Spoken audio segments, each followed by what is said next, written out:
Hi, this is John Talley with Partzilla.com. Today we're working with our 2007 Honda TRX 400EX. More specifically, we're working on the front braking system. Today we're going to pull apart and evaluate the front master cylinder because the front brakes, they feel a little spongy, so that's something we need to take care of. The first step in this process is just pulling this cap, and then I need to come around to the other side and bleed all the fluid out of it. Now, to get off this cap, you really need this particular tool. This is an impact wrench with a Phillips head driver on it. If you don't have this, I pretty much guarantee you're going to strip out the heads. So to get us started, let's go ahead and pop those loose.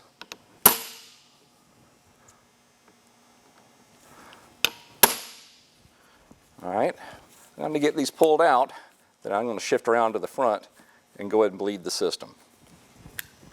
Alright, you saw me use this impact driver. What we need to do now is just run through the other tools that are going to be required. A couple of different sockets, a 10 and an 8mm, two different wrenches, a 12 and a 10mm.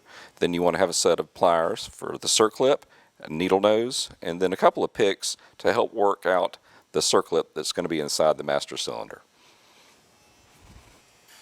Alright, well, we've got our master cylinder cap removed, and what that allows is the air to get behind the fluid. That way we can purge it through the system. It's just your regular bleeding procedure, so you want to pump it up a few times and then use that 8mm wrench on your bleed screw to release it. Pump it up and release, pump it up and release. Now when you have just air getting pumped through the system, that means you're done. But this is going to take me a little while, so once I get this finished, I'll come back and I'll show you how to remove the master cylinder from the unit. Now we've got all the fluid purged from the system, so it's time to go ahead and remove the master cylinder from the handlebar. To get that done, what we need to do is go ahead and remove this boot, pull that back. There's a pinch bolt on the bottom, it's a 10mm.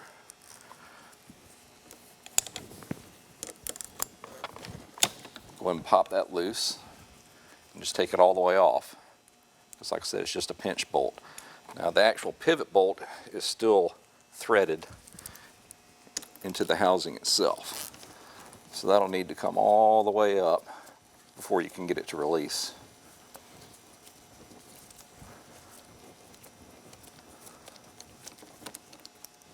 That's threaded out. Grab the handle. And there it comes. Next, there's a couple of wires that actually activate the brake light attached here at the bottom. Go ahead and pull them both off. It's just a contact, so polarity doesn't matter.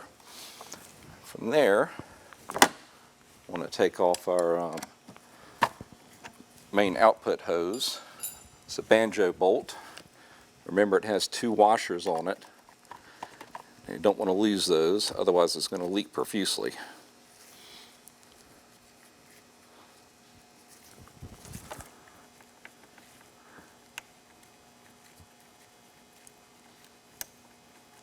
There she goes. So that's that washer I was talking about, and there are two of them. Top and the bottom. Right from here, I have just a couple of 8mm bolts that clamp it to the handlebar. I want to go ahead and do the bottom one first.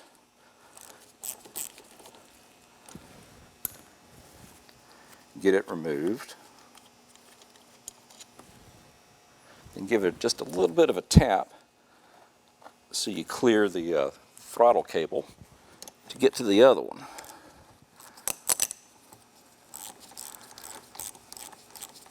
Once we get that, then we'll head over to the teardown table, pull it apart, and check our seals on the inside. So let's head over to the table. Alright, so now we have the master cylinder off the machine, and we just need to take it apart. What you're going to find inside is basically made up of three pieces. You've got the piston with the spring, a circlip, and on the outside just a rubber boot. So let's go ahead and get the boot removed. This can be a little tricky because that circlip is way down in there. What you want to do, squeeze it, bring it just up inside where it seats,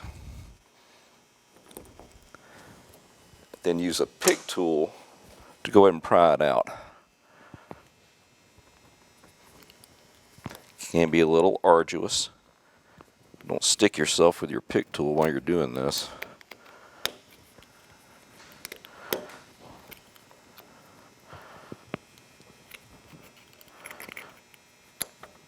There we go. And then lift out the piston with the spring on it. Alright, from here, we want to go ahead and spray it down with a little bit of brake cleaner.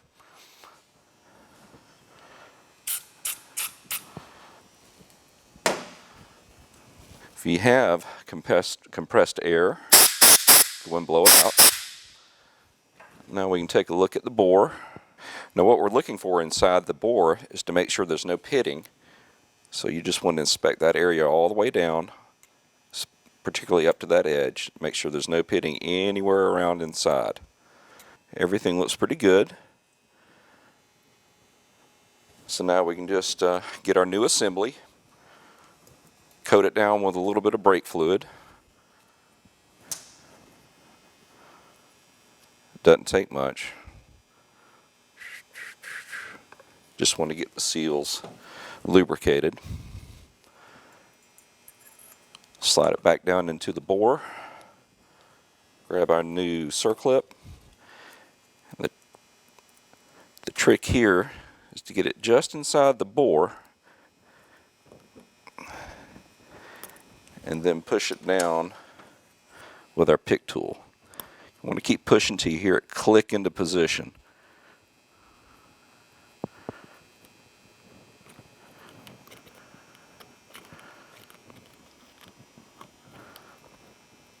Can be a little challenging, but you'll hear that click here in a second. There we go. That's one side. There we go. From there, we just get our rubber boot back on.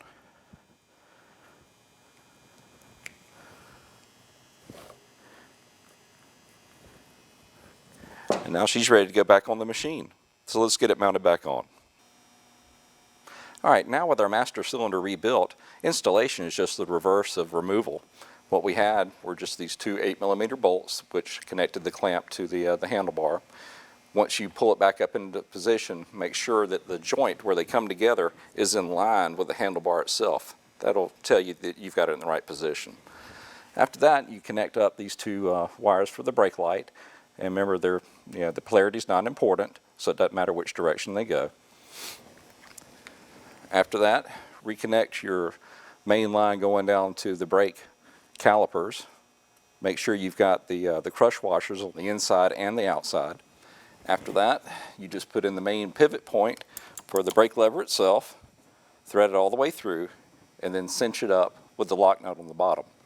After you do that, just pull that boot to cover up everything, and at that point we just need to bleed the system and she'll be ready to go. Alright guys, we've got our master cylinder reassembled and we've attached it to the machine. All we need to do now is just refill it. I prefer using the Honda DOT4 brake fluid. You want to fill it up about 3/4 of the way. And then we're going to go through our regular tried and true bleeding procedure, which is this. You want to pump it up about 3 or 4 times. Reach down with this held in and release the valve. And then close it. Pump it up, hold, release, and then close. Alright, this procedure is going to take me about 10 minutes. And once I have a steady stream of fluid going through the hose, I'll go to the other side, bleed the other caliper, and then that should finish the procedure. At that point, all we need to do is reattach our reservoir cap, and then we can call this procedure done. Alright, with our bleeding procedure complete, all we need to do now is just reinstall the cap. And keep in mind, there's a couple of different pieces. If you look right here, you've got this outer plastic cover. Attached to it is this rubber seal. You want to check that seal to make sure there's no cuts or tears or anything like that. And if you do need one of these, we have it at Partzilla.com. Alright, you just want to slide that into the reservoir. It's non-directional, so it doesn't matter. Then you have your cover with some writing on it. I prefer that to be facing the rider. And from that point, you just have a couple of Phillips screws to hold the cover down. Get those reinstalled, don't over tighten it, because remember that is just aluminum. And now this procedure is complete. So if you have any other questions or comments, if you would just leave them below and I'll respond to them. And if you need any of the products that you've seen or the chemicals that we used, they're available at Partzilla.com. Thanks for watching, and I'll see you next time.